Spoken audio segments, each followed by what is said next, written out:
Ito yung halo natin mga bro sa wall footing mga bro. So ang wall footing natin mga bro, kagaya na itong lalong-lalo na kung mataas yung wall footing natin dito mga bro. Mataas yung wall natin. So ang mix po namin dito mga bro, 5 sako sa isang semento. Alright mga bro, so talagang matibay po talaga yan mga bro.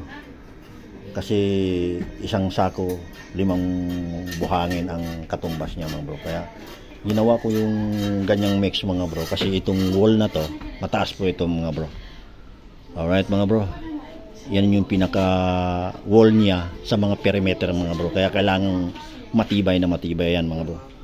Alright, so pag halimbawang 7 ang ating halo mga bro sa isang semento, medyo hindi siya masyadong matibay sa ganong mix mga bro, lalong-lalo na sa mga ganitong matataas na pader mga bro. Kasi 3 meters yung height nito pader nito mga bro, kaya kailangan nating matibay yung halo natin mga bro. Alright, so yan, kasi yung hollow block natin gagamitin dito ordinary lang. Alright mga bro, so yan po yung tips natin sa ating mga kapwa trabahador mga bro. Yan mga bro, so tuloy-tuloy lang ang laban dito mga bro sa panibagong scope of work natin. So panibagong project natin mga bro. Alright, let's go.